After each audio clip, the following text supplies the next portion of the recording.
Buenas noches, Cuauhtémoc Calderón, José Carlos Ramírez. Buenas noches. Gracias por acompañarme en esta nueva entrega de Observatorio Cotidiano desde el mirador de la economía política.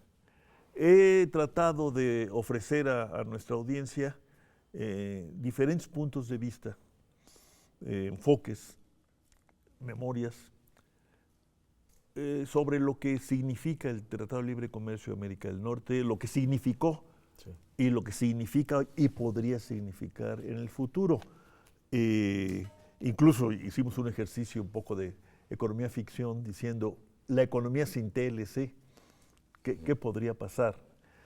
Y quiero que ustedes me ayuden a mantener esta línea de reflexión una vez que, según se nos dice, el presidente Trump ya se dirigió a su Congreso hablando de que hay que iniciar la renegociación, no sé si son los términos adecuados, renegociación del tratado, y entonces se inicia una nueva fase después de muchas fintas, especulaciones, etcétera. No creo que esta declaratoria o este mensaje del presidente de Estados Unidos a su Congreso allane el panorama que él mismo ensombreció en sus declaraciones, en sus invectivas, pues contra nuestro país, contra nuestros compatriotas y contra el Tratado de Libre Comercio de América del Norte. Ese sería para mí el telón de fondo de esta conversación. José Carlos, en una muy interesante ponencia que escribieron a La Limón, sí, presentada en una reunión internacional en Texas, en la Universidad de A&M, y que va a ser publicada próximamente, se preguntan, ¿es realmente ventajoso para México el Tratado de Libre Comercio de América del Norte? Yo empezaría, y me iría para atrás, ¿por qué haces esa pregunta? El presidente Trump nos convirtió el tema en un tema de interés nacional, así pienso yo. Pero preguntarse ahora, ¿es ventajoso? ¿Por qué? Buenas noches. Esta es una pregunta que quisimos resolver por las constantes agresiones de la administración Trump acerca de que México era la principal nación favorecida del Tratado de Libre Comercio, sobre todo por la emigración de plantas industriales automotrices del medio oeste y este norteamericano, el desmantelamiento de las empresas acereras también de Pittsburgh, que dejaban lugares desolados y que por lo tanto emigraban a México y dejaban sin empleo a los trabajadores norteamericanos.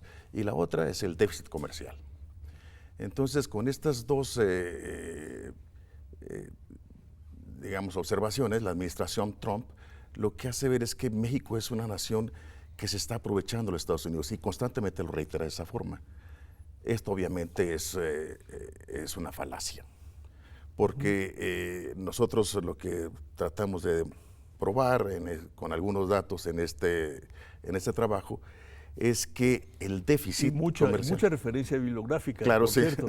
Sí, el déficit comercial es propio del funcionamiento del esquema del NAFTA. Es un esquema que en sus principales industrias nace para reexportar importaciones.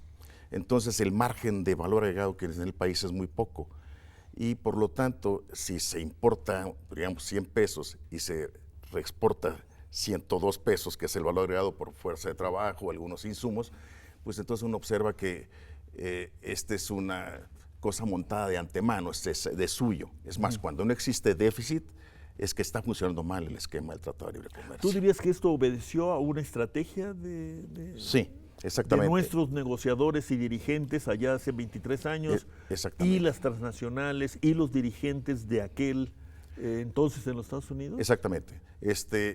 No es gratuito que después de 23 años del funcionamiento del Tratado de Libre Comercio, lo que observamos es que las empresas ganadoras son las empresas ganadoras previas a la firma del Tratado de Libre Comercio, que son la industria automotriz, las empresas electrónicas o eléctricas electrónicas, y ahora se ha agregado la industria de la aviación, ¿verdad? Aeronáutica, sí. Pero si observamos quiénes son las industrias ganadoras en este periodo, son las empresas que contribuyen con el 50 y tantos % del valor de las exportaciones, que ascienden a cerca de 380 billones de dólares. 380 mil millones. Sí, 80 mil millones de dólares. Exacto. O billones. Cuauhtémoc, pero Sí. sin dejar el tema Sí. de estas industrias que vienen de atrás, digamos, y que más han aprovechado el nuevo esquema, bueno, ya no nuevo.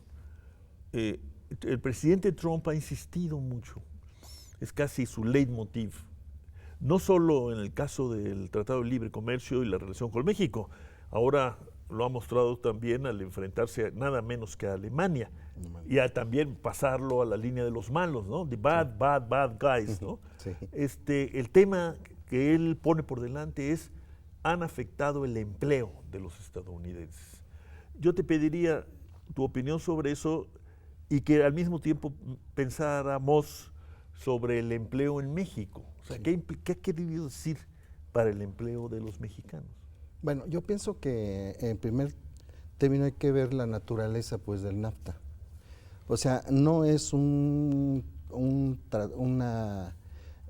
es un proceso pues de integración clásico como lo piensa pues Wiener, ¿no? En su artículo pues del 56 o Balázar, sino que se puede decir que es una nueva forma de integración que surge a finales de los años 90 en todo el mundo, y son formas en donde se van a integrar dos suertes pues de mercados.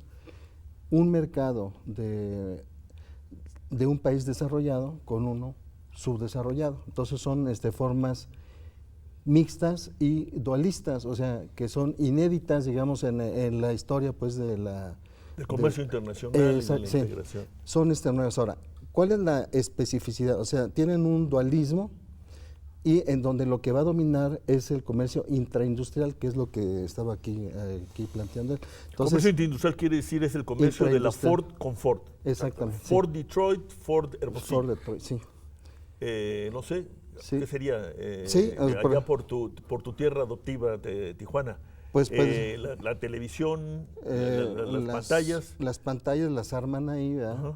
Y las reexportan al mercado norteamericano. Entonces, ahí viene el problema de la ilusión para México de que es industrialización, porque no es industrialización. Son plantas de ensamble que vienen a este país y que ocupan mano de obra con poca calificación y con salarios pues bajos. Pero el tema, repito, planteado por el presidente sí, Trump, por el empleo en los Estados Unidos. Tiene razón Trump, en efecto por el tratado hemos dejado sin empleo a los trabajadores norteamericanos. No creo. Bueno, en ciertos sectores sí. Porque, a ver, vamos a ver. Las nuevas tendencias del mercado laboral en los Estados Unidos, lo que están haciendo es que los desempleados son los de baja calificación, mientras que en México el grueso pues de los desempleados están en los de mayor calificación. Entonces, digamos, no creo que sea una consecuencia pues del NAFTA, sino que más bien el desempleo que está dando es por el mal funcionamiento pues del propio mercado pues laboral, que no se ha recuperado desde la crisis de 2007-2009. También se ha hablado mucho en esta discusión de que más que el NAFTA, más que los libres comercios en el mundo, en los que está Estados Unidos, se trata del cambio tecnológico, la robotización famosa. Sí. ¿Tú estarías de acuerdo con eso? Estoy de acuerdo, sí. De hecho, la presencia del Tratado de Libre Comercio o la firma del Tratado de Libre Comercio lo que hizo fue acelerar una tendencia ya existente. Las empresas que, vuelvo a repetir, que han desarrollado, que son el corazón del Tratado de Libre Comercio, son empresas ya preexistentes en México. Hay autores que mencionan que el efecto que tuvo marginal el Telecán es menor que el efecto que tuvo el proceso de liberación anterior. Entonces, de no existir el Tratado de Libre Comercio, estas empresas que migraron gracias al Tratado de Libre Comercio lo hubieran hecho en una forma más lenta, pero hubiera acontecido Bueno, pero ahí alguna sí entramos al localización. terreno tiempo. Exactamente. Y los mexicanos en aquel entonces, yo me temo que todavía hoy, pero en aquel entonces creo que se podría demostrar que no teníamos tiempo, ¿no? Exactamente. Estábamos contra la pared. Exactamente. Entonces, haberlo hecho a tiempo o con más tiempo, pues fue una ventaja. No sé qué Claro, piensas, José. la rapidez fue posible gracias digamos, al empuje de las empresas automotrices. Por ejemplo, el Tratado de Comercio, el apartado de automotriz, fue diseñado por un esquema de líder-seguidor. El líder era la General Motors, la que impulsaba el proceso de expansión de sus plantas, o este comercio entre empresa o entre industria que menciona Cuauhtémoc, lo buscaba acelerar, y es la forma que lo hizo para enfrentar la competencia con los japoneses y con, Sí, una con colega los muy coreanos. respetada y amiga nuestra, la maestra Norma Samaniego, ha insistido, por otro lado, en que este boom automotriz mexicano en buena medida se da a partir de la crisis de 2008-2009. Es decir, que en buena medida el tratado le sirve como una especie de albufera, digamos, como de refugio, ¿no?, a las Exactamente. industrias automotrices. Sí, yo quisiera hacer una mención nada más. El déficit es un asunto contable, porque si nosotros observamos muy bien, si tratamos separadamente a México de Estados Unidos, vemos que en efecto Estados Unidos tiene un déficit comercial de aproximadamente 72 mil millones de dólares en lo que es en la categoría 5, que es equipo de transporte. En total tiene 63 mil millones de dólares México de superávit frente a Estados Unidos, pero en la categoría 5, que es 72 mil millones de dólares, que está la industria automotriz. ¿Por qué razón? Bueno, si nosotros consolidamos todas las operaciones de la industria automotriz, vemos que México también importa de centros de consolidación que están en Brasil o en Japón, los importa a México, y eso aparece como déficit de México en esos países. Lo que no importa a Estados Unidos lo importa de acá, y entonces reexporta una parte a Estados Unidos. Entonces, con Estados Unidos se vuelve superavitario, pero con los demás países se vuelve deficitario. Entonces, Estados Unidos, cuando le llegan sus productos, los vuelve a reexportar una parte. Entonces se vuelve superavitario con dos países y deficitario con México. Pero si consolidamos todo, vamos a ver que los dos pueden ser incluso superavitarios, o, dado el caso, México deficitario y Estados Unidos superavitario, y consolidando todas las operaciones. Ahora, claro, a México le entran esos millones de dólares en divisas. Sí, ¿cuánto pagarían las empresas extranjeras? En vez de esos 72 mil millones de dólares, ¿cuánto pagarían por esas operaciones en país de origen? Mucho más. ¿Me explico? Vamos a una pausa y continuamos. Gracias.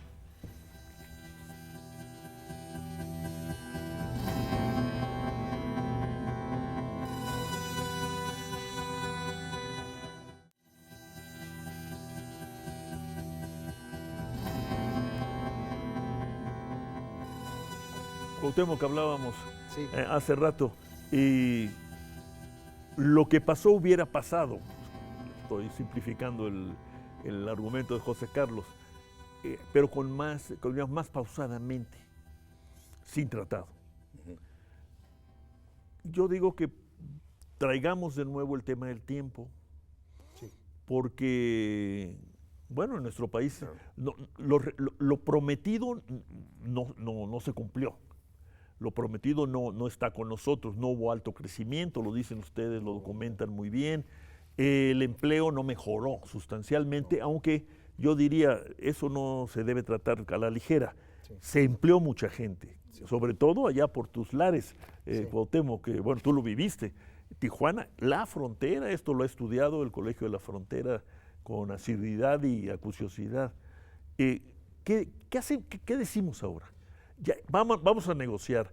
¿Qué negociamos o qué le pediríamos a nuestro gobierno que le plantea a Canadá y a los Estados Unidos, pues para que el tratado como instrumento ya no sea una especie de guillotina sobre nuestros cuellos, ¿no? De que si Trump lo suspende, se acaba este país? Se ha llegado a decir eso.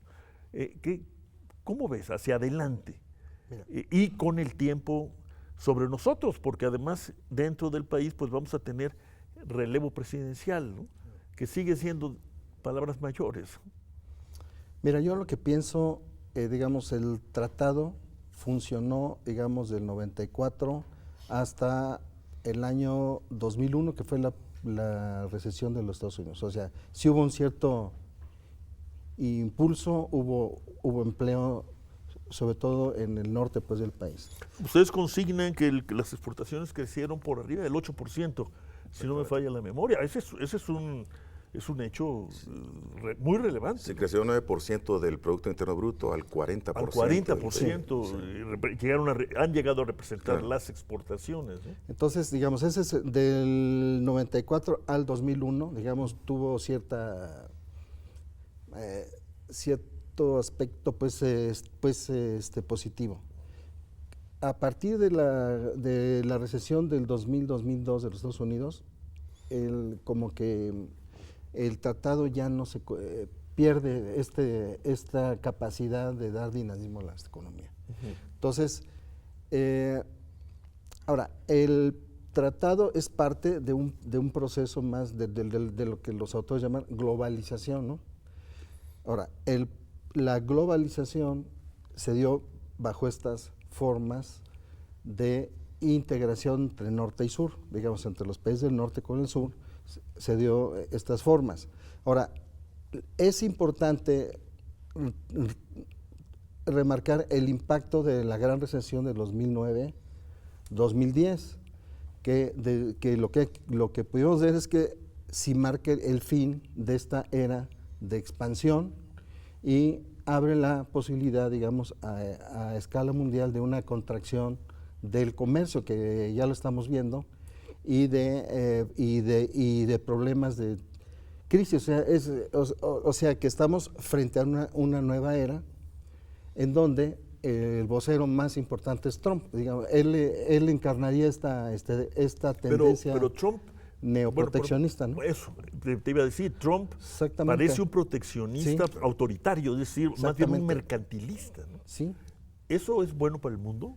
Pues no, yo creo que no es bueno porque, digamos, pero sí se enmarca en tendencias de contracción muy fuertes que se están dando en el comercio y en el mercado, pues, mundial, y reaparecen, pues, después de conflictos, pues, políticos, y que se traslucen en los procesos electorales, por ejemplo, pues, de Francia, ¿no? En donde llega la ultraderecha, ¿verdad? Y va ganando espacios. Yo creo que para la próxima elección, pues, va a tener más número, pues, de votos. Pero yo lo que los tiempos son esos. ¿En qué tiempo estamos? ¿Y qué es lo que encarna Trump? Pues eso, es una tendencia hacia el neoproteccionismo, con todo digamos, con una fuerte, con una rehabilitación de lo que llamamos antes el imperialismo, ¿no? Una fuerza imperial que intenta imponerse al mundo y sí, por la fuerza. Y qué paradoja o qué ironía. Sí. Son de nuevo los primos, ¿no? Exactamente. El Brexit por un lado, Trump por el otro. José Carlos, ironías, perplejidades, paradojas, yo no sé cómo llamarles, pero el campeón de la globalización y del libre comercio hoy es China. Sí. Bueno, ese es uno de los principales problemas que tenemos. En el análisis que hicimos ahí estadístico, encontramos que el gran enemigo indirecto de las exportaciones mexicanas son los productos chinos. Calculamos unos índices que se llaman de similaridad para ver qué tipo de productos están invadiendo Estados Unidos, y son exactamente las mismas categorías que México Dame está. un ejemplo. Por ejemplo, están en lo que son bebidas y alimentos y bebidas, aplicaciones, en inglés serían suministros industriales, sí. Acero. La única en la cual no han invadido, pero por razones propias de la naturaleza de la producción, es la industria automotriz. El índice de similaridad es muy bajo ahí. Entonces, el avance de China en Japón Ese sí es importante, o sea, tiene 6 veces más Estados Unidos déficit comercial con China sin tener un tratado de libre comercio. Ese es el problema. Quería regresar un poquito a lo que decía, qué es lo que podríamos pedirle en la negociación, y se me antoja un punto flaco siempre de todo esto fue el aprovisionamiento nacional. Antes de la firma del Tratado de Libre Comercio, la industria automotriz tenía una base de 450, 500 proveedores nacionales, de primera, segunda fila, tercera fila. Primera fila es los que trabajan directamente con el ensamblador, con la parte final. Y la segunda fila son los que proveen a la primera fila y así sucesivamente, ¿no? Bueno, con la entrada al Tratado de Libre Comercio y la colocación de las plantas en el norte del país, ahora con la de Silao, en las zonas que se les conoce como los greenfields, o sea, los lugares que no son brownfields o los de ahí smog y estas cosas, sino que no tenían tradición industrial como Sonora, Chihuahua, Ramos Arizpe. Todas esas zonas, el número de empresas disminuyó al 10% del aprovisionamiento, a 45 plantas. Es decir, la entrada del Tratado de Comercio y las reglas tan estrictas de aprovisionamiento hacen que los ganadores sean muy pocos. Entonces, los principales ganadores de esta Tratado de Comercio son los industriales de Monterrey, que tienen una base fuerte de aprovisionamiento, ¿no? Las autopartes, parte en Querétaro y lo otro en Monterrey, y la zona, el grupo industrial de Saltillo, pues son ganadores. Esos, en realidad hay ganadores en el Tratado de Libre Comercio. Y el problema es de que el país le apostó todo a eso. Es decir, la política industrial está montada sobre esta parte luminosa que es el Tratado de Libre Comercio. Pero cuando nos quitan el Tratado de Libre Comercio, la cosa no es trivial, porque no tenemos un proyecto amplio. Entonces, lo que habría que pedirle, más que a los Estados Unidos, es que el gobierno mexicano fomente un proyecto industrial local. O sea, pedirnos a nosotros mismos. Sí, esta llama de atención de Trump yo lo veo sanamente, porque nos pone en atención a nosotros. Es decir, puede pasarnos esto, bueno, ¿y qué tenemos para hacer eso? Bueno, la Cámara de la Industria de la Transformación y la del acero allá con muy fuertes en Monterrey, ha estado planteando eso. ¿Tú dirías que esa es una perspectiva obligada para, exactamente, en paralelo o donde inscribir la negociación con el Tratado? Exactamente, porque lo que se propuso fue 3 puntos claves con la firma del Tratado de Libre Comercio, a mi manera de ver muy ingenua. La primera es incrementar el crecimiento económico cuando es un proyecto local. Es decir, está localizado en empresas que tienen poco arraigo con toda la matriz productiva nacional. Segundo, disminuir las diferencias salariales. Se han incrementado. Tercero, disminuir los flujos a Estados Unidos. Se han incrementado con otras nuevas variantes. Ahora son urbanos. Es decir, ¿qué es lo que ha pasado? Que México debe haber hecho una parte importante de esto. Y no la hizo. Estamos terminando, Cuauhtémoc. Ayúdame a cerrar. Pues bueno, yo pienso que lo central en esta renegociación es precisamente que se abra nuestra posibilidad de una política industrial más activa, porque de hecho el país no tiene política industrial. ¿Cómo te recibirían tu discurso y el de José Carlos, tus amigos, colegas, paisanos vinculados a la maquiladora y demás en Tijuana? Pues no les gusta mucho. A los maquiladores, no, digamos, porque inclusive en el norte, en el caso pues de Chihuahua, digamos, los agentes sociales cambiaron. Ya no son los industriales, sino que son los dueños de la tierra, los propietarios de la tierra, los que se van a beneficiar o los que se han beneficiado de la Pero la historia de la maquila no es por necesidad o fatalidad de una historia negra, ¿no?